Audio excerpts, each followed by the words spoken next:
Hey guys, welcome back to another video. So it seems like everybody is shaking in their boots a little bit about the impending port strike that's happening in the East Coast. And I think that it's time to start talking about it because, yeah, it could have some pretty rough effects on trucking. So let's chat about what this port strike is, why it happened, and what kind of effects can it have on trucking, both short term and long term. Ready? Let's go.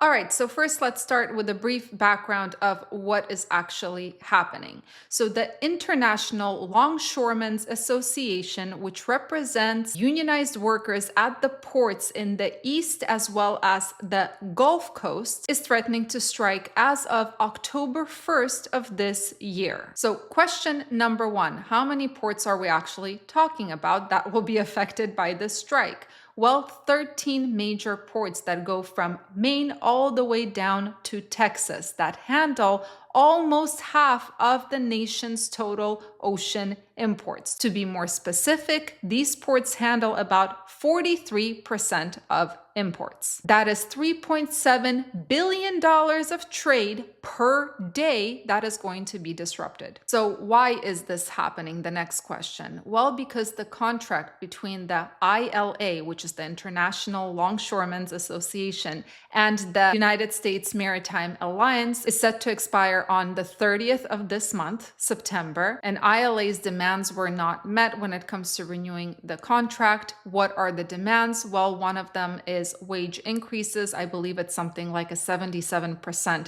wage increase that they're looking at. And number two is to limit automation at ports. Now, this was supposed to be kind of put to bed back in July of 2024, but the negotiations completely broke down once the ILA, my God, it's so hard to pronounce, the International Longshoremen's Association found out that the APM terminals and Maersk, is that how you pronounce it? Maersk, they were using automated technology at ports to process trucks without any union labor. Now, as of today, the way it stands right now, a strike seems to be imminent, and some huge retailers such as Walmart, manufacturers, farmers, automakers, truckers, they're starting to plead with the Biden administration to do something about this because the repercussions of this port strike could be massive. Yes, US presidents can intervene in labor disputes, but in this case, the Biden administration decided that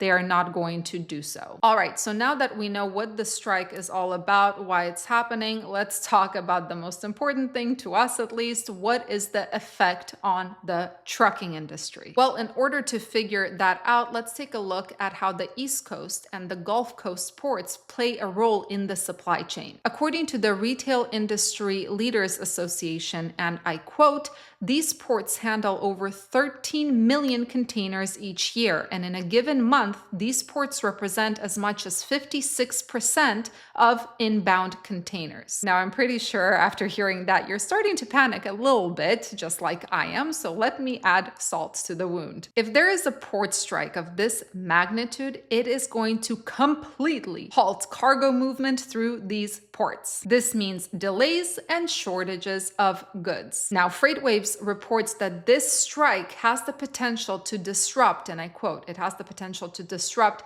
retailers stocking up for the holiday season, as well as manufacturers and farmers relying on raw materials to keep operations moving." I know that more often than not, when we hear this idea of a transportation related strike, we see it as an opportunity for the trucking industry. And I just recently, last week, made a video about rail strikes. The thing is, in terms of a rail strike, rail does compete with trucking for the most part. So if rail decides to strike and all the trains stop, what happens is all that cargo gets rerouted to trucks. Shippers start ordering more trucks, and trucks pick up as much volume as they can handle, which is not a lot compared to what rails actually transport. Now, because of the lack of trucks compared to the volume, what ends up happening during a rail strike, theoretically, is that the rates start going through the roof. And this is because shippers and brokers and all of these folks are competing to get capacity to move their particular load. But what happens when the goods are simply stuck at the port because the dock workers are striking and they hit the streets? Well, let me tell you what happens. Number one, vessels start piling up outside of the ports because they're not getting unloaded. Containers will sit, and industries that rely on these shipments, like retailers, manufacturers, agriculture, they are basically fucked. Retailers will not be able to get their shipments on time, and the fact that it coincides with the holiday season, that means that they're not going to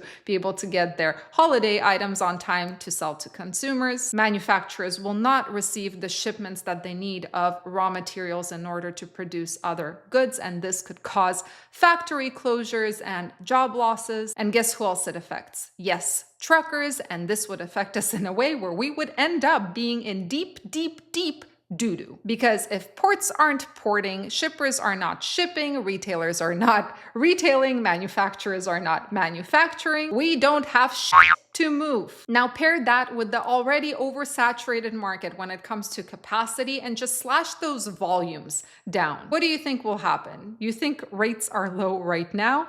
Now I'm sure you have a question. Since this has been known for some time that there could potentially be this humongous port strike, didn't people pre-plan and reroute their shipments to the West Coast? Yes, of course they did, but not all of them. First of all, consider the volume. If these ports handle a volume of 43% in the US, can you imagine what the backlog would be like in the West Coast if all of those vessels were rerouted to the West Coast? Second, and this is hard to believe, there are now rumblings of a West Coast port strike. Actually, and I'm going to read this off because I won't be able to pronounce my words correctly here if I don't. The International Longshore and Warehouse Union has thrown considerable weight behind the ILA, and the International Longshore and Warehouse Union represents tens of thousands of dock workers at the West Coast ports, according to FreightWaves. So yeah, if that happens, that is going to be, let's be real. If a port strike happens on October 1st, it's going to be a mess is a light way of putting it. If the West Coast ports join in the strike as a sympathy strike, they're calling it a potential sympathy strike, yeah, that would be quite a pickle we would find ourselves in. I don't know what's going to happen next. I can tell you that as of yesterday, there were no scheduled contract talks between now and September 30th. So I guess it's a wait and see and hold your breath moment. And by the way, yeah, September 30th is when this contract expires, which is why October 1st is the planned day of the strike. So let me know what you guys think. I'm very curious to hear your opinions of how it will affect trucking. What do you see happening? Do you think the port strike will actually happen? Do you think they will reach an agreement? Do you think the administration is going to get involved? It's crazy what's happening, but I'm very curious to hear your thoughts. Anyway, wishing you all a fantastic weekend. Stay safe, stay healthy, and keep learning. See you in the next video.